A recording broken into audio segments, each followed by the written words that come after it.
Biopsy ಅನ್ನೋ ಪದ ಹೇಳಿದ ಕೂಡಲೇ ಅದು ನಂಗೆ ಕ್ಯಾನ್ಸರ್ ಬಂದಿದೆ ಅದಕ್ಕೋಸ್ಕರ ಮಾಡ್ತಿದ್ದಾರೆ ಅನ್ನೋದು ಇವಾಗ ಆಗಲೇ ತುಂಬ ಜನರು ತಲೆಯಲ್ಲಿ ಇರೋವಂಥದ್ದು. ಮಂತ್ಲಿ ಹಾರ್ಮೋನಲ್ ಸೈಕಲ್ ಇಂದ ಬ್ರೆಸ್ಟ್ ಪೇನ್ ಬರೋದು ನಾರ್ಮಲ್ ಅಥವಾ ಪ್ರಾಬ್ಲಮ್ ಸರ್? ನೀವೇನು ಅನ್ಕೊಂತೀರಾ? ನಮಗೆಲ್ಲ ಹೇಳಿದ್ರೆ ನಾರ್ಮಲ್ ಅಂತ ಅನ್ಕೊಳ್ತೀವಿ. Correct, normal. ಆದರೆ ಮೊದಲೇ ಹೇಳಿದಾಗೆ ಇದು ಪ್ರಿವೆಂಟಿವ್ ಅಂದರೆ 100% ಪ್ರಿವೆಂಟಿವ್ ಅಲ್ಲ, ರಿಸ್ಕನ್ನು ತುಂಬ ಕಮ್ಮಿ ಮಾಡುತ್ತೆ.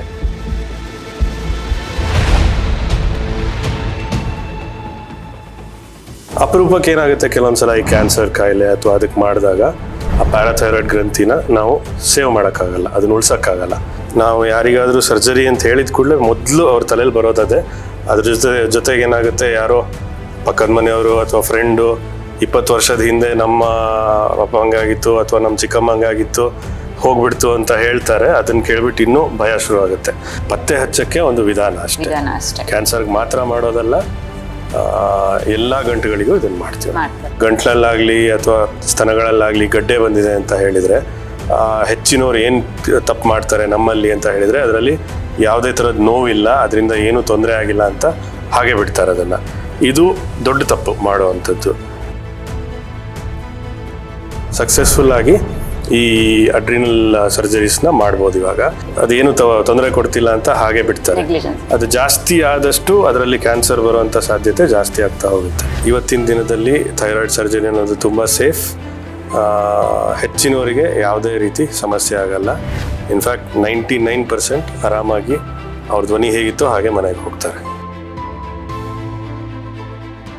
ಅವತ್ತೇ ಸರ್ಜರಿ ಮಾಡಿಸ್ಕೊಂಡು ಅವತ್ತೇ ರಿಕವರ್ ಆಗಿ ಮನೆಗೆ ಹೋಗ್ಬೋದು. ಅಷ್ಟು ಅಡ್ವಾನ್ಸ್ಮೆಂಟ್ ಆಗಿದೆ. ಅದಕ್ಕೆ ಚಿಕಿತ್ಸೆ ತಗೊಳ್ಳಿಲ್ಲ ಅಂದರೆ ಖಂಡಿತ ಲೈಫ್ ಲಾಂಗ್ ವೀಕ್ನೆಸ್. ಆದರೆ ಕರೆಕ್ಟಾಗಿ ಅದನ್ನು ಡಯಾಗ್ನೋಸ್ ಮಾಡಿ ಅದಕ್ಕೇನು ಮೇನ್ ಟ್ರೀಟ್ಮೆಂಟ್ ಸರ್ಜರಿ ಆಗಿರ್ಬೋದು ಅಥವಾ ಬೇರೆ ಆಗಿರ್ಬೋದು ಮಾಡಿದರೆ ಅದನ್ನು ಸರಿಯಾಗಿ ಮಾಡಿಬಿಟ್ಟು ಆಮೇಲೆ ಅದರದ್ದು ಫಾಲೋ ಅಪ್ ಒಂದು ವಿಧಾನ ಇರುತ್ತೆ. ಯಾಕೆಂದರೆ ಮೂಳೆ ಎಲ್ಲ ವೀಕ್ ಆಗಿರುತ್ತೆ, ಅದಕ್ಕೆ ನಾವು ಮತ್ತೆ ಗಟ್ಟಿ ಮಾಡಬೇಕು. ನಾವು ಹೇಳಿದಾಗೆ ಅದನ್ನೆಲ್ಲ ಮಾಡಿದರೆ ಆ ವೀಕ್ನೆಸ್ ಕೆಲವೇ ತಿಂಗಳುಗಳಲ್ಲಿ ಮಾಯ ಆಗುತ್ತೆ. ಅವ್ರು ಮುಂಚೆ ಹೇಗಿದ್ರೋ ಹಾಗೆ ಆಗುವಂಥ ಸಾಧ್ಯತೆ ಜಾಸ್ತಿ ಇರುತ್ತೆ. ವೈದ್ಯೋ ನಾರಾಯಣ ಹರಿ. ಎಲ್ಲರಿಗೂ ನಮಸ್ಕಾರ. ನಾನು ಪ್ರೀತಿ ಮಹೇಂದ್ರನಾಥ್. ಥೈರಾಯ್ಡ್ ಸಾಮಾನ್ಯವಾಗಿ ಎಲ್ಲರೂ ಕೇಳ್ತಾ ಇರುವಂತಹ ಸಮಸ್ಯೆ, ಹೆಚ್ಚಾಗಿ ಹೆಣ್ಮಕ್ಳಲ್ಲಿ. ಥೈರಾಯ್ಡ್ ಸಮಸ್ಯೆ ಇದೆಯಂತೆ, ಬೆಳಗ್ಗೆ ಎದ್ದು ಮಾತ್ರೆ ತಗೊಳ್ತಾ ಇದ್ದಾರೆ, ಥೈರಾಯ್ಡ್ ಆಪರೇಷನ್ ಆಗಿತ್ತಂತೆ. ಇತ್ತೀಚೆಗಂತೂ ಈ ಮಾತುಗಳನ್ನಂತೂ ನಾವು ಸಹಜವಾಗಿ ಕೇಳ್ತಾ ಇದ್ದೀವಿ. ಹಾಗಿದ್ರೆ ಥೈರಾಯ್ಡ್ ಅಂದರೆ ಏನು?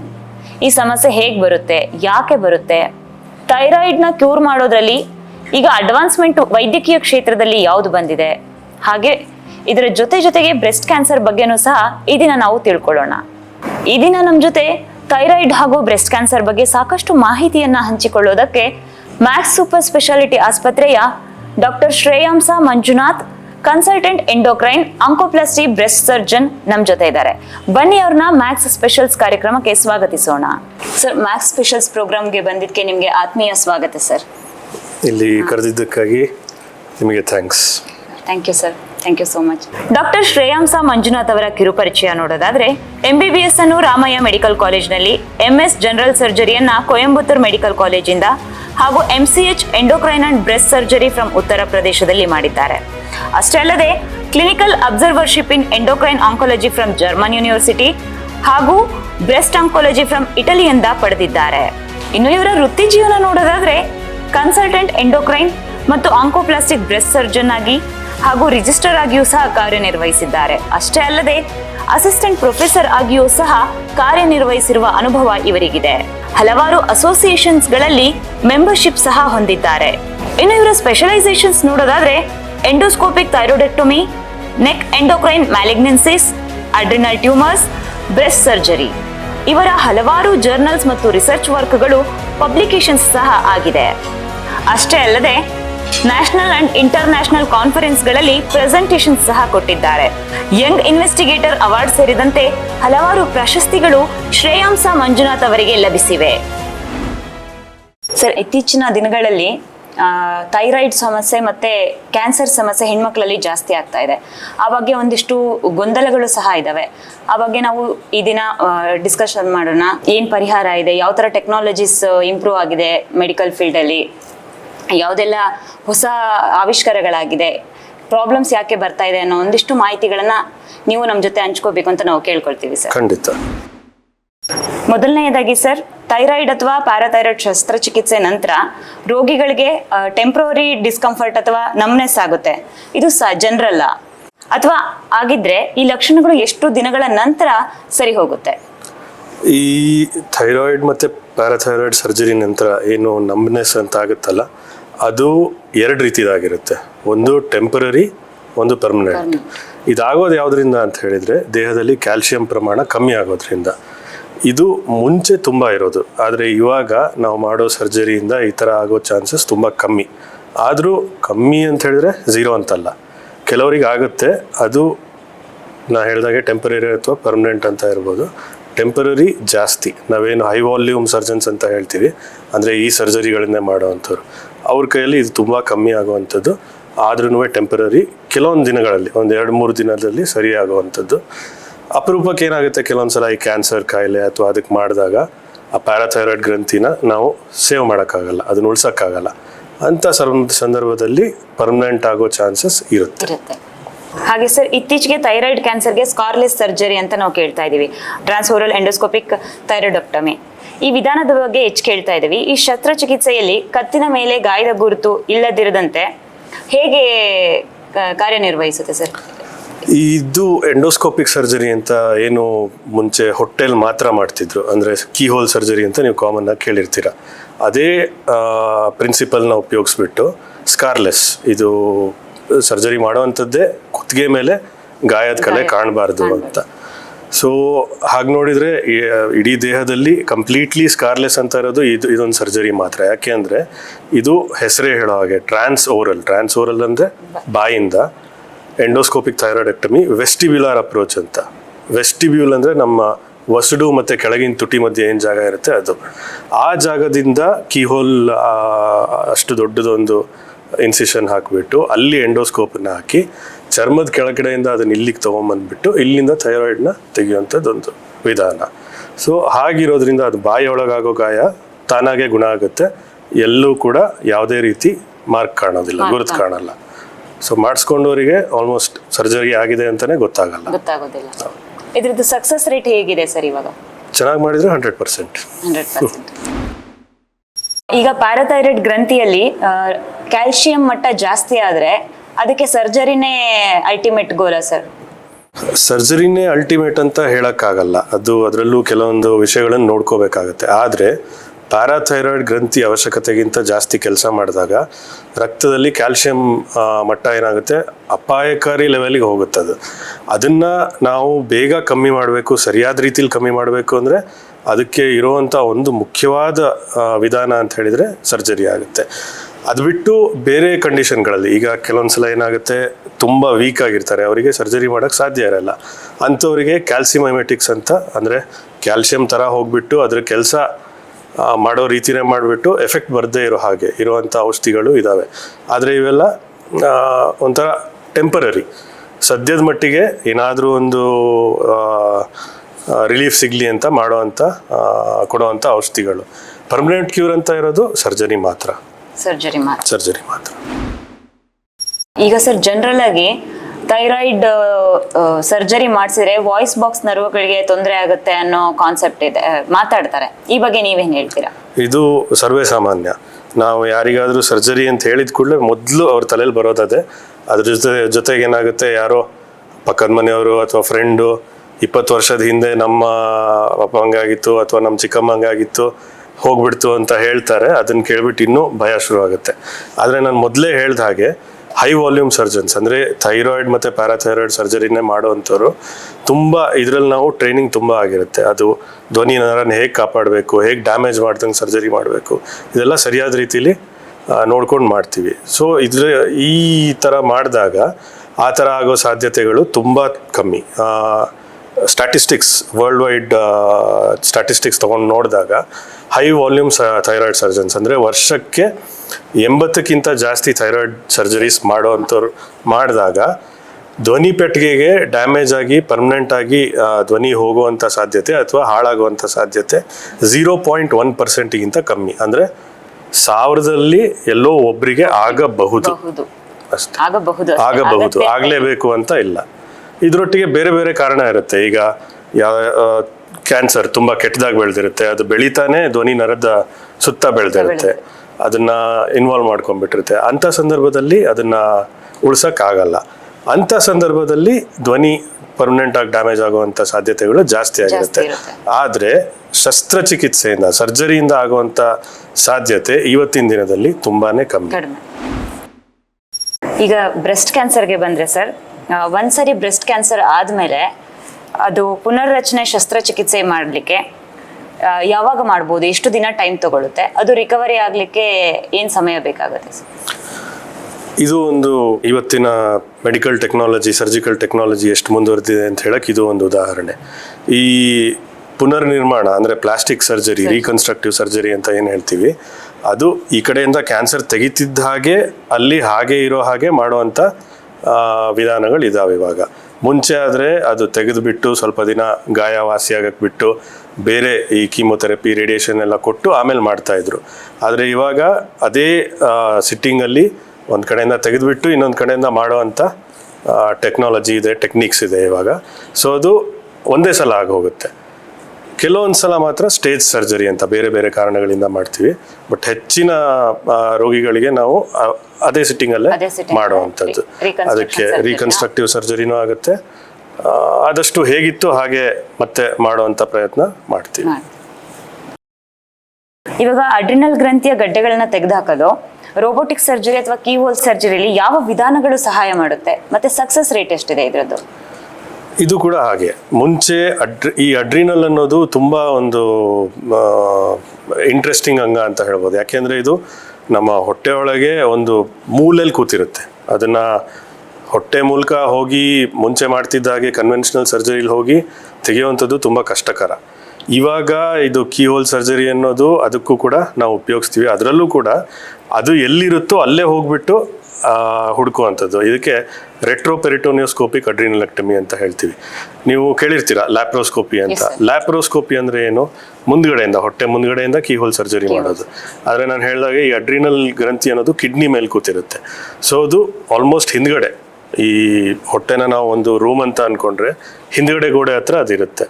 ಸೊ ಈ ರೆಟ್ರೋಪೆರಿಟೋನಿಯೋಸ್ಕೋಪಿಲಿ ನಾವೇನು ಮಾಡ್ತೀವಿ ಅಂದರೆ ಹಿಂದ್ಗಡೆ ಗೋಡೆಗೆ ಹೋಗ್ಬಿಟ್ಟು ಅಲ್ಲಿ ಒಂದು ಕೀ ಹೋಲ್ ಮಾಡಿಬಿಟ್ಟು ಡೈರೆಕ್ಟಾಗಿ ಅದು ಸಿಗೋ ಹಾಗೆ, ಬೇರೆ ಯಾವುದನ್ನು ಕರಳಾಗಿರ್ಬೋದು, ಲಿವರ್, ಪ್ಯಾನ್ಕ್ರಿಯಾಸ್, ಅದು ಯಾವುದು ಅಡ್ಡ ಬರದೇ ಇರೋ ಹಾಗೆ, ಅವಕ್ಕೇನು ಅಫೆಕ್ಟ್ ಆಗದೆ ಇರೋ ಹಾಗೆ ಸೀದಾ ಹೋಗ್ಬಿಟ್ಟು ಅದನ್ನು ತೆಗೆಯುವಂಥ ಟೆಕ್ನಿಕ್ ಒಂದು ಇವಾಗ ಇದೆ. ಅದನ್ನು ಬಳಸ್ಬಿಟ್ಟು ತುಂಬ ಸಕ್ಸಸ್ಫುಲ್ ಆಗಿ ಈ ಅಡ್ರಿನಲ್ ಸರ್ಜರೀಸ್ನ ಮಾಡ್ಬೋದು ಇವಾಗ. ಮುಂಚೆ ಆದರೆ ಕನ್ವೆನ್ಷನಲ್ ಸರ್ಜರಿಯಲ್ಲಿ ಮಾಂಸ ಎಲ್ಲ ಕಟ್ ಮಾಡೋದ್ರಿಂದ ರಿಕವರಿ ಟೈಮ್ ಹತ್ರ 2 ವಾರದವರೆಗಿರೋದು. ಆದರೆ ಇವಾಗ ಈ ಎಂಡೋಸ್ಕೋಪಿಕ್, ಪರ್ಟಿಕ್ಯುಲರ್ಲಿ ರೆಟ್ರೋಪೆರಿಟೋನಿಯೋಸ್ಕೋಪಿಯಿಂದ ಕೇವಲ 2-3 ಗಂಟೆಯಲ್ಲಿ ಪೇಷಂಟ್ ರಿಕವರ್ ಆಗಿಬಿಟ್ಟು ಅವ್ರ ಕೆಲಸಗಳನ್ನು ಮಾಡ್ಬೋದು. ಅಷ್ಟು ಒಂದು ಒಳ್ಳೆ ವಿಧಾನ ಇದು. ಒಂದೇ ದಿನ ಬಂದು ಅಡ್ಮಿಟ್ ಆಗಿ ಡೇ ಕೇರ್ ಸರ್ಜರಿ ಅಂತ ಹೇಳ್ತೀವಿ. ಅವತ್ತೇ ಸರ್ಜರಿ ಮಾಡಿಸ್ಕೊಂಡು ಅವತ್ತೇ ರಿಕವರ್ ಆಗಿ ಮನೆಗೆ ಹೋಗ್ಬೋದು. ಅಷ್ಟು ಅಡ್ವಾನ್ಸ್ಮೆಂಟ್ ಆಗಿದೆ. Okay sir. ಇವಾಗ ಸ್ತನ ಕ್ಯಾನ್ಸರ್ ಅಪಾಯವಿರುವ ಮಹಿಳೆಯರಿಗೆ ರೋಗ ಬರುವ ಮುನ್ನವೇ ಮಾಡುವ ಪ್ರಿವೆಂಟಿವ್ ಮೆಸೆಟೊಕ್ಟಮಿ ಯಶಸ್ವಿ ವಿಧಾನನ? ಈ ನಿರ್ಧಾರ ತೆಗೆದುಕೊಳ್ಳಲು ಯಾವ ಜೆನೆಟಿಕ್ ಪರೀಕ್ಷೆಗಳು ನೆರವಾಗುತ್ತೆ? ಈ ಪ್ರಿವೆಂಟಿವ್ ಮ್ಯಾಸ್ಟೆಕ್ಟಮಿ ಅನ್ನೋದು ಹೆಸರೇ ಹೇಳೋ ಹಾಗೆ ಪ್ರಿವೆಂಟಿವ್ ಅಂದರೆ ಇದು ಇನ್ನೂ ಒಂದು ಮಹಿಳೆಗೆ ಕ್ಯಾನ್ಸರ್ ಕಾಯಿಲೆ ಬಂದಿರಲ್ಲ, ಆದರೆ ಬರುವಂಥ ರಿಸ್ಕ್ ಜಾಸ್ತಿ ಇರುತ್ತೆ ಅಂಥವ್ರಿಗೆ ಮಾಡುವಂಥದ್ದು. ಆದರೆ ಇದು ಪ್ರಿವೆಂಟಿವ್ ಅಂದಾಕ್ಷಣ ಅದು 100% ಬರಲ್ಲ ಅಂತ ಅರ್ಥ ಅಲ್ಲ. ಇದಕ್ಕೆ ಸರಿಯಾದ ಟರ್ಮಿನಾಲಜಿ ಏನು ಅಂದರೆ ರಿಸ್ಕ್ ರೆಡ್ಯೂಸಿಂಗ್ ಮ್ಯಾಸ್ಟೆಕ್ಟಮಿ ಅಂತ ಹೇಳ್ತಾರೆ. ಅಂದರೆ ಜಾಸ್ತಿ ಇರೋ ರಿಸ್ಕ್ನ ಕಮ್ಮಿ ಮಾಡುವಂಥದ್ದು. ಇದು ಎಂಥವರಿಗೆ ಮಾಡ್ತೀವಿ ಅಂತ ಹೇಳಿದರೆ, ನೀವು ಹೇಳ್ದಾಗೆ ಒಂದು ಜೆನೆಟಿಕ್ ಏನು ಮ್ಯೂಟೇಷನ್ ಆಗಿರುತ್ತೆ ಅದು ಒಬ್ಬರಿಂದ ಒಬ್ಬರಿಗೆ ಬರುವಂಥದ್ದು. ಅದಕ್ಕೆ ನಾವು ಪರ್ಟಿಕ್ಯುಲರ್ಲಿ ಬ್ರೆಸ್ಟ್ ಕ್ಯಾನ್ಸರ್ ಬಗ್ಗೆ ಮಾತಾಡುವಾಗ ಕೇಳ್ತೀವಿ, ನಿಮ್ಮ ಫಸ್ಟ್ ಡಿಗ್ರಿ ರಿಲೇಟಿವ್ ಯಾರಿಗಾದರೂ ಇತ್ತಾ, ನಿಮ್ಮ ತಾಯಿ ಅಥವಾ ಅವರ ಅಕ್ಕ ತಂಗಿ ದಿಕ್ಳಿಗೆ ಅಂತ ಎಲ್ಲ ಕೇಳ್ತೀವಿ. ಈ ಜೆನೆಟಿಕ್ ಮ್ಯೂಟೇಷನ್ ಯಾವುದು ಅಂತ ಹೇಳಿದ್ರೆ BRCA1 ಮತ್ತು 2 ಅಂತ ಜೀನ್ಸ್ ಇರುತ್ತೆ. ಅದು ತುಂಬ ಅಪಾಯಕಾರಿ. ಅದರಿಂದ ಬ್ರೆಸ್ಟ್ ಕ್ಯಾನ್ಸರ್ ಒಂದು ಜನರೇಷನ್ನಿಂದ ಇನ್ನೊಂದು ಜನರೇಷನಲ್ಲಿ ಬರೋವಂಥ ಸಾಧ್ಯತೆ ಜಾಸ್ತಿ ಇರುತ್ತೆ. ಈಗ ಅಂಥದ್ದು ಯಾರೆಲ್ಲಾದರೂ ಕಂಡು ಬಂದಿದೆ, ಅವರೆಲ್ಲ ಮ್ಯೂಟೇಷನ್ ಇದೆ ಅಂತ ಹೇಳಿದರೆ ಅಂಥವರು ಈ ರಿಸ್ಕ್ ರೆಡ್ಯೂಸಿಂಗ್ ಮ್ಯಾಸ್ಟೆಕ್ಟಮಿ ಮಾಡಿಸ್ಕೊಳ್ಳೋವಂಥದ್ದು ಅವರಿಗೆ ಅದು ಸಹಾಯಕಾರಿಯಾಗುತ್ತೆ. ಆದರೆ ಮೊದಲೇ ಹೇಳಿದಾಗೆ ಇದು ಪ್ರಿವೆಂಟಿವ್ ಅಂದರೆ 100% ಪ್ರಿವೆಂಟಿವ್ ಅಲ್ಲ. ರಿಸ್ಕನ್ನ ತುಂಬ ಕಮ್ಮಿ ಮಾಡುತ್ತೆ. ಯಾಕೆಂದರೆ BRCA1 ಜೀನ್ ಏನಿದೆ ಅದು ಇದ್ದಲ್ಲಿ, ಅದು ಮ್ಯೂಟೇಟ್ ಆಗಿದ್ದಲ್ಲಿ ಆ ಮಹಿಳೆಗೆ ಕ್ಯಾನ್ಸರ್ ಬರುವಂಥ ಸಾಧ್ಯತೆ, ಬ್ರೆಸ್ಟ್ ಕ್ಯಾನ್ಸರ್ ಬರುವಂಥ ಸಾಧ್ಯತೆ ಹೆಚ್ಚು ಕಮ್ಮಿ 70% 80% ಇರುತ್ತೆ. ಅಂಥವರಿಗೆ ಇದು ತುಂಬ ಸಹಾಯಕ. Okay sir. Sir next round ಬಂದ್ಬಿಟ್ಟು ರ್ಯಾಪಿಡ್ ಫೈರ್ ಅಂತ ಒಂದಿಷ್ಟು ಕ್ವಶನ್ಸ್ ಇರುತ್ತೆ ಸರ್, ಅದಕ್ಕೆ ಆನ್ಸರ್ ಮಾಡಬೇಕಾಗುತ್ತೆ ರ್ಯಾಪಿಡ್ ಆಗಿ. ನಿಮಗೆ ಯಾವುದು ಕಷ್ಟ ಆಗುತ್ತೆ? Removing a thyroid nodule or removing the fear of the word surgery from patients? ಖಂಡಿತವಾಗಿ ಎರಡನೇದು. 100 ಥೈರಾಯ್ಡ್ ಸರ್ಜರಿ ಮಾಡೋದು ಅಂದರೆ ಒಬ್ಬರು ಪೇಷಂಟ್ಗೆ ಈ ಸರ್ಜರಿಯಿಂದ ಅಥವಾ ಇದರಿಂದ ಯಾವುದು ತೊಂದರೆ ಆಗಲ್ಲ ಅಂತ ಎಕ್ಸ್ಪ್ಲೈನ್ ಮಾಡೋದು ಇದು ಕಷ್ಟ ಆಗುತ್ತೆ, ತುಂಬ ಕಷ್ಟ. What fluctuates more sir, parathyroid calcium levels or patients confidence before surgery? ಇದು ಕೂಡ ಎರಡನೇದೇ. ಯಾಕೆಂದರೆ ಪ್ಯಾರಾಥೈರಾಯ್ಡ್ ಜಾಸ್ತಿ ಆದರೆ ಜಾಸ್ತಿ ಆಗ್ತಾನೆ ಇರುತ್ತೆ, ಫ್ಲಕ್ಚುಯೇಟ್ ಆಗಲ್ಲ. ಆದರೆ ಪೇಷಂಟ್ದು ಕಾನ್ಫಿಡೆನ್ಸ್ ಲೆವೆಲ್ ಆಗಲ್ಲ. ನಮ್ಮ ಹತ್ರ ಬಂದಾಗ ಒಂದು ಮನಸ್ಸಲ್ಲಿ ಒಂದು ಭಾವನೆ ಬರುತ್ತೆ, ಬೇರೆಯವ್ರ ಜೊತೆ ಮಾತಾಡ್ತಾರೆ, ಗೂಗಲ್ನಲ್ಲಿ ನೋಡ್ತಾರೆ, ಅದು ಕಂಪ್ಲೀಟ್ಲಿ ಉಲ್ಟಾ ಆಗುತ್ತೆ. ಹೀಗೆ ತುಂಬ ಫ್ಲಕ್ಚುಯೇಟ್ ಆಗುತ್ತೆ ಅದು. So patients confidence always. Which drains your patients more? Google myths about thyroid surgery or OPD last minute walk-ins? Google myths. Google myths ನಿಮ್ದು ಡ್ರೈನ್ಸ್ ಜಾಸ್ತಿ ಪೇಷಂಟ್ಸ್ ಇದು ಮಾಡುತ್ತೆ. ಡೆಫಿನೆಟ್ಲಿ ಗೂಗಲ್ ಕೊಡೋಷ್ಟು ಇನ್ಫಾರ್ಮೇಷನ್ ಎಲ್ಲಿಂದನೂ ಸಿಗಲ್ಲ. ಸೊ OPD ಬರೋರು ಒಂದು ತಲೆಯಲ್ಲಿ ಇಟ್ಕೊಂಡ್ ಬರ್ತಾರೆ, ಆದರೆ ಗೂಗಲ್ ನೋಡ್ಕೊಂಡ್ ಬರೋರು ನೂರಾರು ಪ್ರಶ್ನೆ ಡೌಟ್ಸ್ ಇಟ್ಕೊಂಡ್ ಬರ್ತಾರೆ. ಸೊ ಅದು okay sir. If a hormone were named after you, would it reduce anxiety, boost confidence, or stop overthinking before surgery? ಖಂಡಿತ ಅನಿಸುತ್ತೆ. ಯಾಕೆಂದರೆ ನನ್ನ ಹೆಸರು ಫಸ್ಟ್ ಆಫ್ ಆಲ್ ಸ್ವಲ್ಪ ಕಷ್ಟ, ಅದ್ರ ಬಗ್ಗೆ ಯೋಚನೆ ಮಾಡ್ತಿರುವಾಗ ಬೇರೆ ಎಲ್ಲ ಮರ್ತೋಗುತ್ತೆ. ಸೊ ಐ ವುಡ್ ರೆಕಮೆಂಡ್ ನೀವು ಅದು ಪ್ರಯತ್ನ ಮಾಡಬೇಕು ಅಂತ. Okay sir. What's more difficult, convincing patients that scarless Totva is safe or convincing them biopsy is not equal to cancer? ಇದು ಹಾಗೇನೆ ನಮ್ಮ ಕಡೆಯಿಂದ ನಾವು ಹೇಳ್ಬೋದು, ಆದರೆ ಈ ಬಯೋಪ್ಸಿ ಅನ್ನೋ ಪದ ಹೇಳಿದ ಕೂಡಲೇ ಅದು ನಂಗೆ ಕ್ಯಾನ್ಸರ್ ಬಂದಿದೆ ಅದಕ್ಕೋಸ್ಕರ ಮಾಡ್ತಿದ್ದಾರೆ ಅನ್ನೋದು ಇವಾಗ ಆಗಲೇ ತುಂಬ ಜನರ ತಲೆಯಲ್ಲಿ ಇರೋವಂಥದ್ದು. ಬಯೋಪ್ಸಿ ಅಂದರೆ ತುಂಬ ಸಿಂಪಲ್, ಒಂದು ಟಿಶ್ಯೂಯಿಂದ ಒಂದು ಭಾಗ ತೆಗೆದು ನೋಡೋದು ಅಷ್ಟೇ. ಅದು ಕ್ಯಾನ್ಸರೇ ಆಗಿರಬೇಕು ಅಂತಿಲ್ಲ.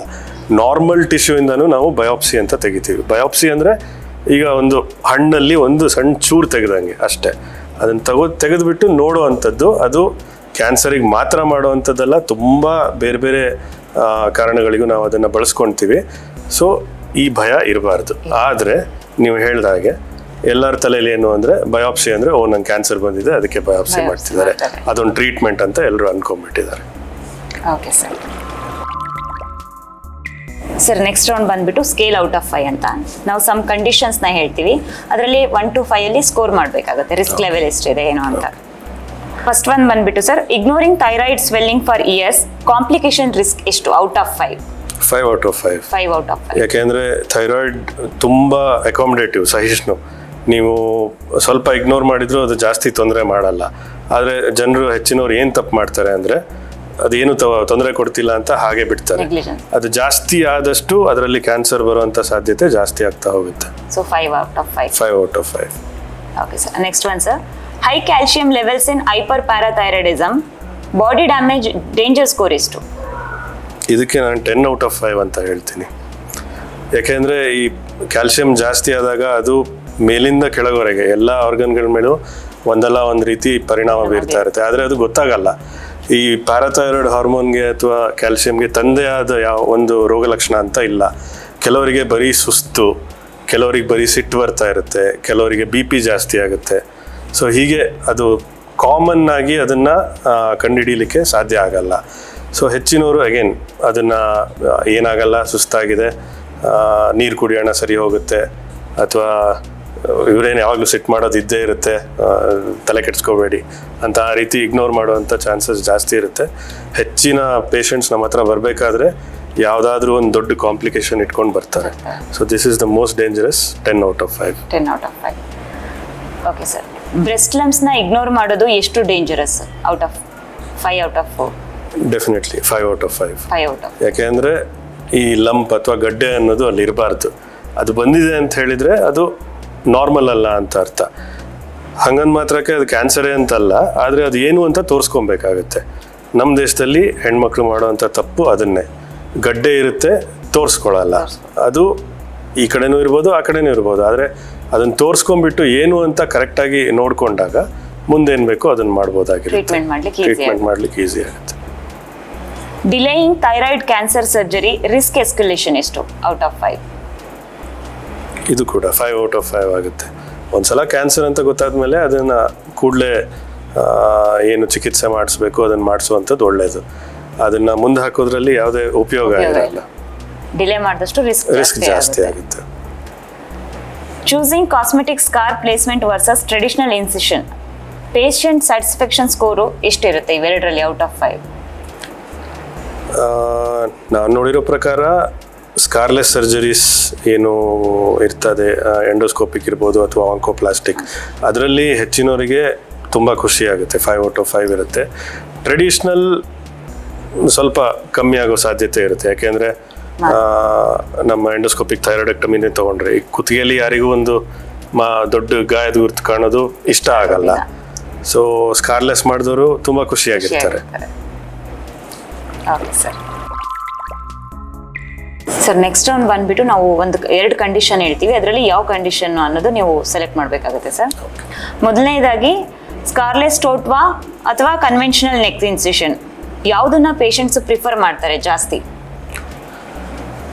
ನಾವು ಸರಿಯಾಗಿ ಹೇಳಿದ ಸಂದರ್ಭದಲ್ಲಿ, ಆಮೇಲೆ ಅದು ಸಾಧ್ಯ ಆಗುತ್ತೆ ಅನ್ನೋ ಸಂದರ್ಭದಲ್ಲಿ ಪೇಷಂಟ್ಸ್ ಡೆಫಿನೆಟ್ಲಿ ಸ್ಕಾರ್ಲೆಸ್ ಸರ್ಜರಿನೇ ಈಗ ಪ್ರಿಫರ್ ಮಾಡ್ತಾರೆ. ಅದರಲ್ಲೂ ಸಣ್ಣ ವಯಸ್ಸಿನವರು, ಆಮೇಲೆ ಇದ್ರ ಬಗ್ಗೆ ಮಾಹಿತಿ ಚೆನ್ನಾಗಿರುವಂಥವ್ರು ಸ್ಕಾರ್ಲೆಸ್ ಸರ್ಜರಿನೇ ಪ್ರಿಫರ್ ಮಾಡ್ತಾರೆ. Okay sir. Core needle biopsy or let's wait and see, which gives safer diagnosis? Surgical endocrine condition ನೋಡಬೇಕಾದ್ರೆ ಕೋರ್ ನೀಡಲ್ ಬಯೋಪ್ಸಿ ಅಥವಾ ಲೆಟ್ಸ್ ವೇಟ್ ಅಂಡ್ ಸಿ ಯಾವುದು safer diagnosis? Core needle biopsy, ಯಾಕೆಂದ್ರೆ ಅಲ್ಲಿ ನಮಗೆ tissue ಸಿಗುತ್ತೆ, ನಾವು ನೋಡ್ಬೋದು ಏನಿದೆ ಅಂತ. ಅದು 100% ಗೊತ್ತಾಗೋದ್ರಿಂದ always safer. Okay sir. Open thyroid surgery or endoscopic thyroidectomy, faster recovery ಯಾವುದು ಇವೆರಡರಲ್ಲಿ? ಖಂಡಿತವಾಗಿಯೂ ಎಂಡೋಸ್ಕೋಪಿಕ್. ಯಾಕೆ ಅಂತ ಹೇಳಿದ್ರೆ ಅದು ಯಾವುದೇ ಗಾಯ ಇರಲ್ಲ, ಇರುತ್ತೆ ಆದರೆ ಬಾಯೊಳಗಿರುತ್ತೆ. ಅದು ತುಂಬ ಸಣ್ಣದು, ಅದು ಬೇಗ ಹೀಲ್ ಆಗುತ್ತೆ. ನಮಗೆ ಬಾಯಲ್ಲಿ ಗಾಯ ಆದರೆ ಬೇರೆ ರೀತಿಯಲ್ಲೂ ಅದು ತಾನಾಗೆ ಹೀಲ್ ಆಗುವಂಥದ್ದು, ಅದಕ್ಕೆ ಯಾವುದೇ ಔಷಧಿ ಬೇಡ. ಇದು ಹಾಗೇನೆ. ಸೊ ಇದು ಕೂಡ ಡೇ ಕೇರ್ ಸರ್ಜರಿ ಆಗುತ್ತೆ. ಬೆಳಗ್ಗೆ ಮಾಡಿದ ಸರ್ಜರಿ ಸಾಯಂಕಾಲ ಅಷ್ಟೊತ್ತಿಗೆ ಅವ್ರದ್ದೆಲ್ಲ ಡೈಲಿ ಆಕ್ಟಿವಿಟೀಸ್ನ ರೆಸ್ಯೂಮ್ ಮಾಡ್ಬೋದು, ಮನೆಗೂ ಹೋಗ್ಬೋದು. Okay sir. Lumpectomy with oncoplasty repair or full mastectomy, confidence booster ಯಾವುದು ಇವೆರಡರಲ್ಲಿ? ಲಂಪೆಕ್ಟಮಿ ವಿತ್ ಆಂಕೋಪ್ಲಾಸ್ಟಿಕ್ ರಿಪೇರ್, ಯಾಕೆಂದರೆ ಇದು ಪುನರ್ನಿರ್ಮಾಣ, ಹೇಗಿತ್ತೋ ಹಾಗೆ ಮಾಡುವಂಥ ಒಂದು ಪ್ರಯತ್ನ ಮಾಡ್ತೀವಿ ಇದರಲ್ಲಿ. ಫುಲ್ ಮ್ಯಾಸ್ಟೆಕ್ಟಮಿ ಅಂತ ಹೇಳಿದರೆ ಸಂಪೂರ್ಣವಾಗಿ ಸ್ತನ ಬ್ರೆಸ್ಟ್ನ ತೆಗಿಬೇಕಾಗುತ್ತೆ.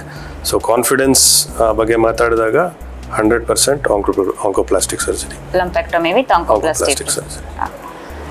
ಥೈರಾಯ್ಡ್ ಹಾರ್ಮೋನ್ ರಿಪ್ಲೇಸ್ಮೆಂಟ್ ಅಥವಾ ಕ್ರ್ಯಾಶ್ ಡಯಟ್ಸ್ ಮೆಟಾಬಾಲಿಸಮ್ಗೆ ಯಾವುದು ಸಪೋರ್ಟ್ ಮಾಡುತ್ತೆ?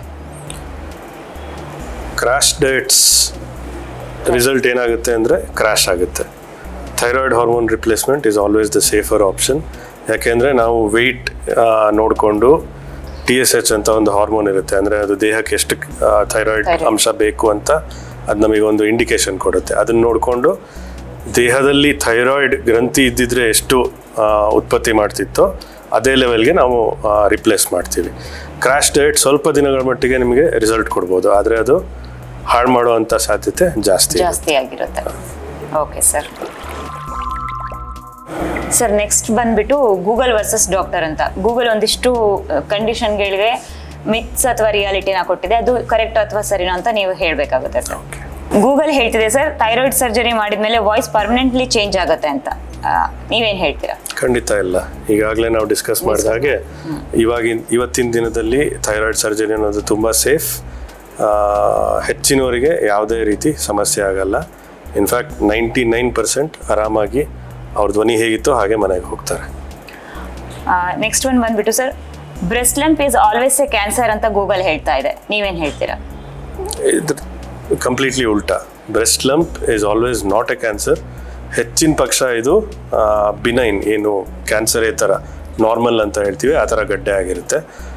ಕೆಲವೊಂದು ಏಜ್ ಗ್ರೂಪಲ್ಲಿ ಆ ವಯಸ್ಸಲ್ಲಿ ಮತ್ತು ಬೇರೆ ಈ ರಿಸ್ಕ್ ಫ್ಯಾಕ್ಟರ್ಸ್ ಇರೋರಲ್ಲಿ ಮಾತ್ರ ಕ್ಯಾನ್ಸರ್ ಆಗಿರುವಂಥ ಸಾಧ್ಯತೆ ಇರುತ್ತೆ. ಎಲ್ಲ ಗಡ್ಡೆಗಳು ಕ್ಯಾನ್ಸರ್ ಅಲ್ಲ. Okay sir.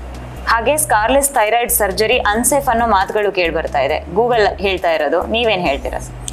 ಇದು 100% ಸೇಫ್. ಯಾಕೆಂದರೆ ಮೊದಲನೇದಾಗಿ ಇದು ಎಂಡೋಸ್ಕೋಪಿಕ್. ನಮ್ಮ ಬರಿಗಣ್ಣಿಗೆ ಏನು ಕಾಣುತ್ತೆ ಅದರದ್ದು 3 ಪಟ್ಟು ಜಾಸ್ತಿ ಮ್ಯಾಗ್ನಿಫೈ ಆಗಿ ಹಿರಿದಾಗಿ ಕಾಣುತ್ತೆ ಎಂಡೋಸ್ಕೋಪಿಯಲ್ಲಿ. ಸೊ ಸೂಕ್ಷ್ಮ ನರಗಳೇನಿದ್ದಾವೆ ಅದೆಲ್ಲ ಇನ್ನೂ ಚೆನ್ನಾಗಿ ಕಾಣುತ್ತೆ ನಮಗೆ. ಸೊ ಅದನ್ನು ಪ್ರಿಸರ್ವ್ ಮಾಡೋದು ಸುಲಭ ಆಗುತ್ತೆ. ಎರಡನೇದು, ಈ ಸರ್ಜರಿಗಳೆಲ್ಲ ಯಾರು ತುಂಬ ಇದರಲ್ಲಿ ಪರಿಣಿತಿ ಹೊಂದಿರ್ತಾರೆ, ಟ್ರೈನ್ ಆಗಿರ್ತಾರೆ ಅಂಥವ್ರು ಮಾತ್ರ ಮಾಡೋದು, ಎಲ್ಲರಿಗೂ ಸಾಧ್ಯ ಆಗಲ್ಲ. ಸೊ ಇದು ತುಂಬ ಸೇಫ್. ಕನ್ವೆನ್ಷನಲ್ ಏನು ಓಪನ್ ಸರ್ಜರಿ ಇದೆ ಅದಕ್ಕೆ ಹೋಲಿಸಿದಾಗ ಕಾಂಪ್ಲಿಕೇಶನ್ಸ್ ಕೂಡ ತುಂಬಾ ಕಮ್ಮಿ. Okay sir. ಹಾಗೆ parathyroid problem means life long weakness ಅಂತ ಗೂಗಲ್ ಹೇಳ್ತಾ ಇದೆ, ನೀವೇನು ಹೇಳ್ತೀರಾ? ಅದಕ್ಕೆ ಚಿಕಿತ್ಸೆ ತಗೊಳ್ಳಿಲ್ಲ ಅಂದರೆ ಖಂಡಿತ ಲೈಫ್ ಲಾಂಗ್ ವೀಕ್ನೆಸ್. ಆದರೆ ಕರೆಕ್ಟಾಗಿ ಅದನ್ನು ಡಯಾಗ್ನೋಸ್ ಮಾಡಿ ಅದಕ್ಕೇನು ಮೇನ್ ಟ್ರೀಟ್ಮೆಂಟ್ ಸರ್ಜರಿ ಆಗಿರ್ಬೋದು ಅಥವಾ ಬೇರೆ ಆಗಿರ್ಬೋದು ಮಾಡಿದರೆ ಅದನ್ನು ಸರಿಯಾಗಿ ಮಾಡಿಬಿಟ್ಟು ಆಮೇಲೆ ಅದರದ್ದು ಫಾಲೋ ಅಪ್ ಒಂದು ವಿಧಾನ ಇರುತ್ತೆ. ಯಾಕೆಂದರೆ ಮೂಳೆ ಎಲ್ಲ ವೀಕ್ ಆಗಿರುತ್ತೆ, ಅದಕ್ಕೆ ನಾವು ಮತ್ತೆ ಗಟ್ಟಿ ಮಾಡಬೇಕು. ನಾವು ಹೇಳಿದಾಗೆ ಅದನ್ನೆಲ್ಲ ಮಾಡಿದರೆ ಆ ವೀಕ್ನೆಸ್ ಕೆಲವೇ ತಿಂಗಳುಗಳಲ್ಲಿ ಮಾಯ ಆಗುತ್ತೆ. ಅವ್ರು ಮುಂಚೆ ಹೇಗಿದ್ರೋ ಹಾಗೆ ಆಗುವಂಥ ಸಾಧ್ಯತೆ ಜಾಸ್ತಿ ಇರುತ್ತೆ. ಗೂಗಲ್ ಹೇಳ್ತಾ ಇದೆ ಸರ್ ಬಯೋಪ್ಸಿ ಮಾಡಿಸ್ತಾ ಇದ್ದಾರೆ ಅಂತಂದರೆ ಕ್ಯಾನ್ಸರ್ ಇರಬಹುದು ಅಂತ, ನೀವೇನು ಹೇಳ್ತೀರಾ? ಬಯೋಪ್ಸಿ ಮಾಡ್ತಾ ಇದ್ದಾರೆ ಅಂದರೆ ಅದು ಇನ್ನೂ ಹೆಚ್ಚು ಮಾಹಿತಿ ಬೇಕು ಅಷ್ಟೇ. ಕ್ಯಾನ್ಸರ್ಗಷ್ಟೇ ಅಲ್ಲ ಮಾಡೋವಂಥದ್ದು. ಇದು ಯಾವುದೇ ಗಂಟು ಯಾವುದೇ ರೀತಿದಿರ್ಬೋದು, ಅದು ಸಾಧಾರಣವಾದದ್ದಿರ್ಬೋದು, ಕ್ಯಾನ್ಸರ್ ಇರ್ಬೋದು. ಈ ಬಯೋಪ್ಸಿ ಅನ್ನೋದು ಹೇಗೆ ನಾವು ಅಲ್ಟ್ರಾಸೌಂಡ್ ಮಾಡ್ತೀವಿ ಅಥವಾ ಎಕ್ಸ್ರೇ ಮಾಡ್ತೀವಿ ಅಥವಾ ECG ಮಾಡ್ತೀವಿ, ಅದೇ ಥರ ಒಂದು ಡಯಾಗ್ನೋಸ್ಟಿಕ್ ಮೊಡಾಲಿಟಿ ಅಷ್ಟೇ. ರೋಗ ಪತ್ತೆ ಹಚ್ಚಕ್ಕೆ ಒಂದು ವಿಧಾನ ಅಷ್ಟೇ. ಕ್ಯಾನ್ಸರ್ಗೆ ಮಾತ್ರ ಮಾಡೋದಲ್ಲ, ಎಲ್ಲ ಗಂಟುಗಳಿಗೂ ಇದನ್ನು ಮಾಡ್ತೀವಿ. Okay sir, thank you so much sir. Sir next round ಬಂದ್ಬಿಟ್ಟು ಡಾಕ್ಟರ್ ಬಿ ಹಾನೆಸ್ಟ್ ಅಂತ. ನಾವು ಒಂದಿಷ್ಟು ಕ್ವಶನ್ಸ್ ಕೇಳ್ತೀವಿ ಸರ್, ಅದಕ್ಕೆ ಹಾನೆಸ್ಟ್ ಆಗಿ ಆನ್ಸರ್ ಮಾಡಬೇಕಾಗುತ್ತೆ. ನಿಮಗೆ ಯಾವಾಗಲಾದ್ರೂ ಅನ್ಸಿದ್ಯಾ ಸರ್ ನಾನು ನೆಕ್ಸ್ಟ್ ಜನ್ಮದಲ್ಲಿ ಸ್ಟ್ರೆಸ್ ಫ್ರೀ ಇರೋ ಜಾಬ್ನ ಮಾಡಬೇಕು ಅಂತ ಅನ್ಸಿದ್ಯಾ ನಿಮಗೆ? ಯಾವಾಗಲೂ ಅನಿಸ್ತಾ ಇರುತ್ತೆ, ಪ್ರತಿದಿನ ಅನಿಸ್ತಾ ಇರುತ್ತೆ. Okay sir. ಈಗ ಇಲ್ಲಿ ಬರೋಕ್ಕೂ ಮುಂಚೆನೂ ಅದೇ ಅನಿಸ್ತಾ ಇತ್ತು. ನೆಕ್ಸ್ಟ್ ಲೈಫ್ ಇದ್ರೆ ಸ್ಟ್ರೆಸ್ ಫ್ರೀ ಜಾಬ್ ಚೂಸ್ ಮಾಡ್ತೀನಿ. ಒಂದೇ ಪೇಷಂಟ್ಗೆ ಥೈರಾಯ್ಡ್ ಸರ್ಜರಿನ 20 ಟೈಮ್ಸ್ ಹೇಳಿದ್ಮೇಲೆ ಹಿಮಾಲಯಕ್ಕೆ ಹೋಗಿ ಕುಂತ್ ಬಿಡ್ಬೇಕಪ್ಪ ಅಂತ ಅನ್ಸಿರೋದಿದೆಯಾ ನಿಮಗೆ?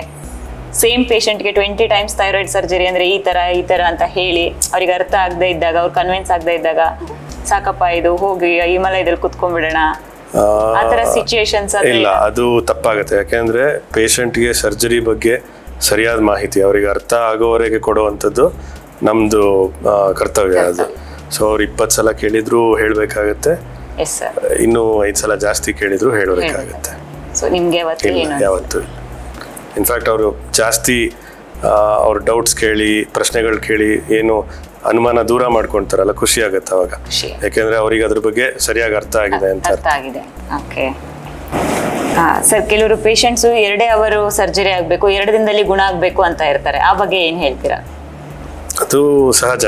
ಯಾಕೆಂದರೆ ಎಲ್ರಿಗೂ ಕಷ್ಟ ಕಮ್ಮಿ ಆಗಲಿ ಅನ್ನೋದು ಇದ್ದೇ ಇರುತ್ತೆ. ಆದರೆ ಹೆಚ್ಚಿನ ಸಲ ಅದು ಸಾಧ್ಯ ಆಗಲ್ಲ.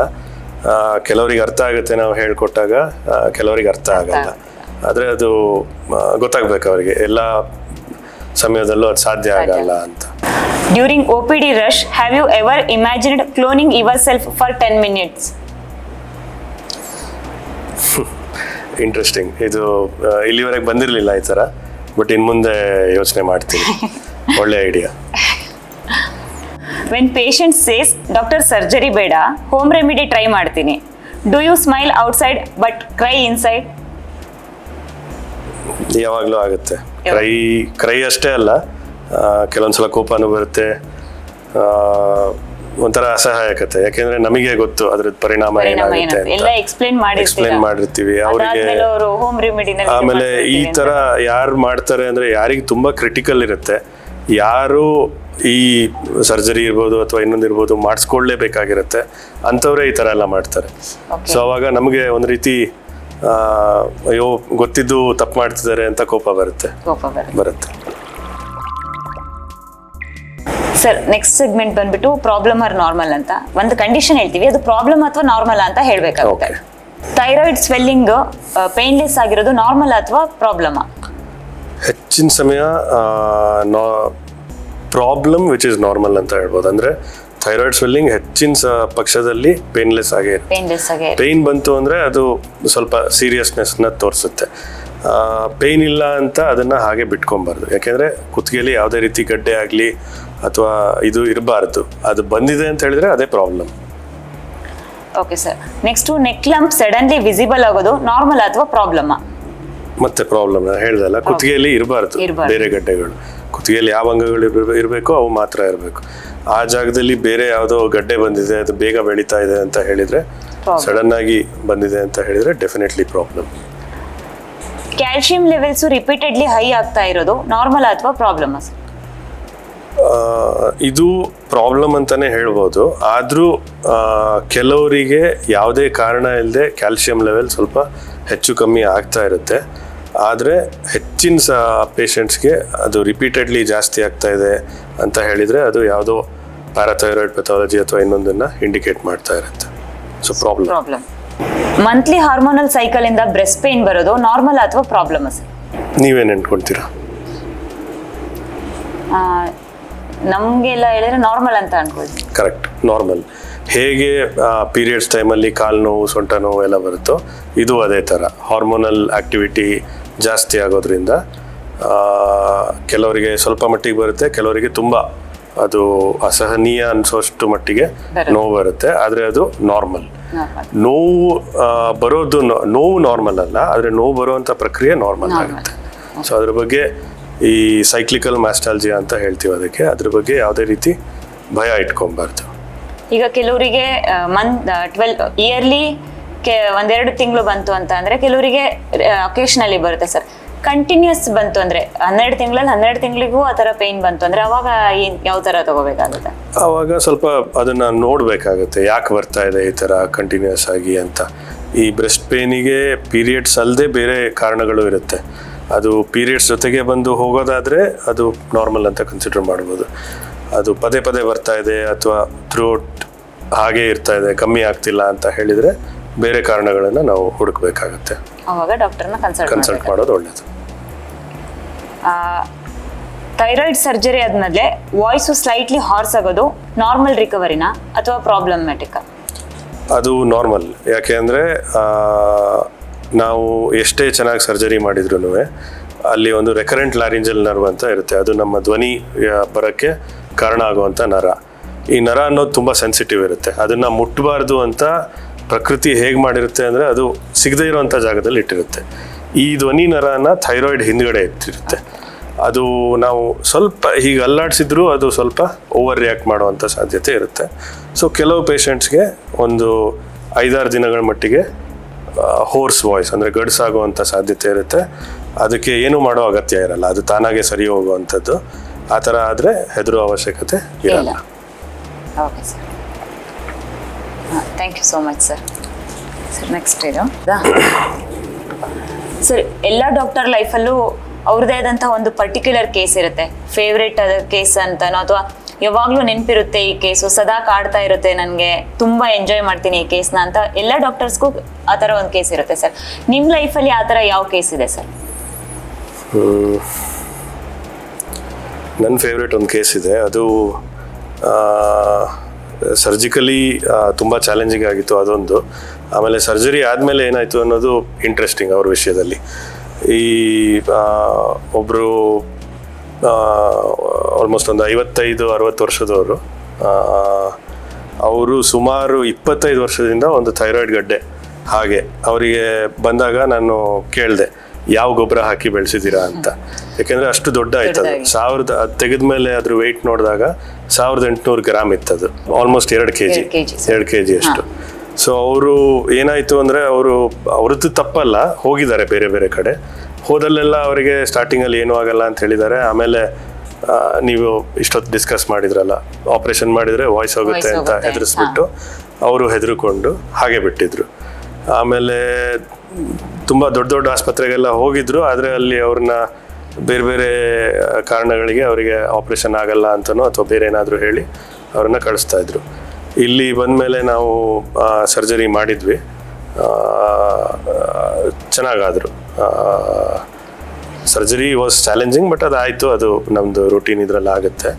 ಸರ್ಜರಿ ಆದಮೇಲೆ ನೆಕ್ಸ್ಟು ಫಾಲೋಅಪಿಗೆ ಬಂದಾಗ ಅವರ ಮನೆಯವರು, ಅವರ ಗಂಡ, ಸರ್ ನೀವು ಸರ್ಜರಿ ಏನೋ ಮಾಡಿಬಿಟ್ರಿ, ಆಮೇಲೆ ಈಗ ನನಗೆ ಒಂಥರ ಒಂದು ತೊಂದರೆ ಹೋಗ್ಬಿಟ್ಟು ಇನ್ನೊಂದು ತೊಂದರೆ ಶುರುವಾಗಿದೆ. ನಾನು ಏನಾಯಿತು ಅಂತ, ನಮ್ಮ ತಲೆಯಲ್ಲಿ ಏನೋ ಮೆಡಿಕಲಿ ಪ್ರಾಬ್ಲಮ್ ಇದೆ ಅಥವಾ ಏನೋ ನೆಗೆಟಿವ್, ನಾನು ಮಾಡಿದ್ದೇನೋ ಕಾಂಪ್ಲಿಕೇಶನ್ ಆಯ್ತೇನೋ, ತೊಂದರೆ ಆಗ್ತಿದ್ದೀನೋ ಅಂತ. ಆಮೇಲೆ ಕೇಳಿದಾಗ ಅವ್ರು ಹೇಳಿದರು, ಇಲ್ಲ ಸರ್, ಇಷ್ಟು ದಿನ ಅವರು ತುಂಬ ದೊಡ್ಡದಾಗಿ ಚೆನ್ನಾಗಿ ಕಾಣ್ತಿರ್ಲಿಲ್ಲ ಅಂತ ಎಲ್ಲೂ ಹೋಗ್ತಿರ್ಲಿಲ್ಲ, ನೀವು ಆಪರೇಷನ್ ಮಾಡಿದಾಗಿಂದ ಅವರು ಯಾವ ಪ್ರೋಗ್ರಾಮ್ ಯಾವ ಫಂಕ್ಷನ್ ಬಿಡ್ತಾ ಇಲ್ಲ. ಆಪರೇಷನಿಗೆ ಮುಂಚೆ ಔಷಧಿಗೆ ದುಡ್ಡು ಹಾಕ್ತಿದ್ದೆ, ಈಗ ಅದ್ರ 2 ಪಟ್ಟಷ್ಟು ನಾನು ಅವ್ರ ಮೇಕಪ್ಪಿಗೆ ತಂದು ಕೊಡಬೇಕಾಗ್ತಿದೆ. ಸೊ ಅದು ಬಂದಾಗೆಲ್ಲ ಇದೇ ಕಂಪ್ಲೇಂಟ್ ಹೇಳ್ತಾ ಇರ್ತಾರೆ. ಅಂದರೆ ಇದು ಏನು ತೋರಿಸುತ್ತೆ ಅಂದರೆ, ಒಂದು ಎಷ್ಟೇ ಕಷ್ಟದಾಗಿದ್ರೂ ಹೆದರಬಾರ್ದು, ನೀವು ಎಕ್ಸ್ಪರ್ಟ್ಸ್ ಹತ್ರ ಹೋದಾಗ ಅದಕ್ಕೆ ಸೊಲ್ಯೂಷನ್ ಸಿಗುತ್ತೆ ಅಂತ. ಎರಡನೇದು ಕ್ವಾಲಿಟಿ ಆಫ್ ಲೈಫ್, ಅಂದರೆ ಈ ಥರ ಕಾಂಪ್ಲಿಕೇಟೆಡ್ ಸಿಚುವೇಶನ್ ಇದ್ದವರಲ್ಲೂ ಕೂಡ ಒಳ್ಳೆ ಚಿಕಿತ್ಸೆ ಮಾಡಿಸ್ಕೊಂಡಾಗ, ಸರಿಯಾದ ಚಿಕಿತ್ಸೆ ಮಾಡಿಸ್ಕೊಂಡಾಗ ಆಪ್ರೇಷನ್ ಆದಮೇಲೆ ಹೇಗಿರ್ತಾರೆ ಅನ್ನೋದಕ್ಕೆ ಇದೊಂದು ಎಕ್ಸಾಂಪಲ್, ನಿದರ್ಶನ. ಇವ್ರನ್ನ ನೋಡಿ ಪೇಷಂಟ್ಸ್ ಕಲಿಯೋದು ತುಂಬ ಇದೆ, ಅದಕ್ಕೋಸ್ಕರ ಇದು ನನ್ನ favourite patient. Okay sir, thank you so much sir. Sir, ಇಷ್ಟು ಸಮಯಗಳ ಕಾಲ ನಾವು ಥೈರಾಯ್ಡ್ ಸಮಸ್ಯೆಗಳ ಬಗ್ಗೆ, ಅದಕ್ಕೆ ಚಿಕಿತ್ಸೆ ಬಗ್ಗೆ, ಹಾಗೆ ಏನೆಲ್ಲ ಪ್ರಾಬ್ಲಮ್ಸ್ ಆಗುತ್ತೆ, ಎಷ್ಟು ಅಡ್ವಾನ್ಸ್ಮೆಂಟ್ ಬಂದಿದೆ ಅಂತ ಥೈರಾಯ್ಡ್ ಹಾಗೆ ಬ್ರೆಸ್ಟ್ ಕ್ಯಾನ್ಸರ್ ಬಗ್ಗೆ ಮಾತಾಡಿದ್ವಿ ಸರ್. ಇದನ್ನೆಲ್ಲ ಹೊರತುಪಡಿಸಿ ವೀಕ್ಷಕರಿಗೆ ನೀವೇನಾದರೂ ಟಿಪ್ ಕೊಡ್ತೀರಾ ಅಂತ ಅಂದರೆ ಏನು ಕೊಡ್ತೀರಾ ಥೈರಾಯ್ಡ್ ಆರೋಗ್ಯ ಮತ್ತು ಬ್ರೆಸ್ಟ್ ಕ್ಯಾನ್ಸರ್ ಇದ್ರ ಬಗ್ಗೆ? I think this is the most important part segment. ಯಾಕೆಂದರೆ ಒಂದು ಟಿಪ್ ಕೊಡೋದು ಅಂತ ಹೇಳಿದರೆ, ನಾವು ಎಲ್ರಿಗೂ ಹೇಳೋದು ಇದನ್ನೇ, ಇಗ್ನೋರೆನ್ಸ್ ಮಾಡಬಾರ್ದು, ಯಾವುದನ್ನು ಉದಾಸೀನ ಮಾಡಬಾರ್ದು. ಗಂಟ್ಲಲ್ಲಾಗಲಿ ಅಥವಾ ಸ್ತನಗಳಲ್ಲಾಗಲಿ ಗಡ್ಡೆ ಬಂದಿದೆ ಅಂತ ಹೇಳಿದರೆ, ಹೆಚ್ಚಿನವ್ರು ಏನು ತಪ್ಪು ಮಾಡ್ತಾರೆ ನಮ್ಮಲ್ಲಿ ಅಂತ ಹೇಳಿದರೆ, ಅದರಲ್ಲಿ ಯಾವುದೇ ಥರದ ನೋವಿಲ್ಲ, ಅದರಿಂದ ಏನೂ ತೊಂದರೆ ಆಗಿಲ್ಲ ಅಂತ ಹಾಗೆ ಬಿಡ್ತಾರೆ ಅದನ್ನು. ಇದು ದೊಡ್ಡ ತಪ್ಪು ಮಾಡುವಂಥದ್ದು. ಗಡ್ಡೆ ಇದೆ ಅಂತ ಹೇಳಿದರೆ ಅದಕ್ಕಿಂತ ದೊಡ್ಡ ಪ್ರಾಬ್ಲಮ್ ಬೇರೆ ಇಲ್ಲ, ಅದನ್ನು ಏನು ಅಂತ ತೋರಿಸ್ಕೋಬೇಕು. ಹೆಚ್ಚಿನ ಸಮಯ ನಾವು ಆಗಲೇ ಹೇಳ್ದಾಗೆ ಅದು ನಾರ್ಮಲ್ ಆಗಿರುತ್ತೆ, ಅಂದರೆ ಸಾದಾ ಗಂಟಾಗಿರುತ್ತೆ. ಅದಕ್ಕೆ ಅದರದ್ದೇ ರೀತಿ ಏನು ಸಣ್ಣ ಚಿಕಿತ್ಸೆ ಇದನ್ನು ಮಾಡ್ಬೋದು. ಆದರೆ ಇದನ್ನು ಹಾಗೆ ಬಿಟ್ಬಿಟ್ಟು ಅದು ಇನ್ನೂ ದೊಡ್ಡ ಕಾಯಿಲೆ ಆಯಿತು ಅಂದರೆ, ಅದು ಅಡ್ವಾನ್ಸ್ ಸ್ಟೇಜಿಗೆ ಹೋದಾಗ ಅದರದ್ದು ಏನು ಚಿಕಿತ್ಸೆ ಇರುತ್ತೆ ಅದು ಕೂಡ ಅಡ್ವಾನ್ಸ್ ಆಗ್ತಾ ಹೋಗುತ್ತೆ. ಸೊ ಸಿಂಪಲ್ ಆಗಿ ಸಣ್ಣದಾಗಿ ಹೋಗುವಂಥದ್ದನ್ನು ದೊಡ್ಡದಾಗಿ ಮಾಡ್ಕೊಬಾರ್ದು, ಯಾವುದನ್ನು ಉದಾಸೀನ ಮಾಡಬಾರ್ದು. ಸಮಸ್ಯೆ ಇದೆ ಅಂದರೆ ಅದಕ್ಕೆ ಪರಿಹಾರ ಇರುತ್ತೆ, ನೀವು ಹೋಗ್ಬಿಟ್ಟು ಸರಿಯಾದ ಡಾಕ್ಟರ್ನ ಕನ್ಸಲ್ಟ್ ಮಾಡಬೇಕು, ಅದು ತುಂಬ ಮುಖ್ಯ. Okay sir, thank you so much sir. Thank you sir. Thyroid ಹಾಗೆ ಬ್ರೆಸ್ಟ್ ಕ್ಯಾನ್ಸರ್ ಬಗ್ಗೆ ಸಾಕಷ್ಟು ಮಾಹಿತಿನ ನಮ್ಮ ವೀಕ್ಷಕರ ಜೊತೆಗೆ ಹಂಚ್ಕೊಂಡಿದ್ದೀರಾ ಸರ್. ಮ್ಯಾಕ್ಸ್ ಸ್ಪೆಷಲ್ಸ್ ಕಾರ್ಯಕ್ರಮಕ್ಕೆ ಬಂದಿದ್ದಕ್ಕೆ ನಿಮಗೆ ಆತ್ಮೀಯ ಧನ್ಯವಾದಗಳು ಸರ್. ನಿಮ್ಮ ಬ್ಯುಸಿ ಶೆಡ್ಯೂಲಲ್ಲೂ ಸಹ ಟೈಮ್ ಮಾಡಿಕೊಂಡು ಈ ಕಾರ್ಯಕ್ರಮಕ್ಕೆ ಅಂತ ನೀವು ನಮಗೆ ಟೈಮ್ ಕೊಟ್ಟಿರೋದಕ್ಕೆ ತುಂಬ ತುಂಬ ಥ್ಯಾಂಕ್ ಯು ಸರ್.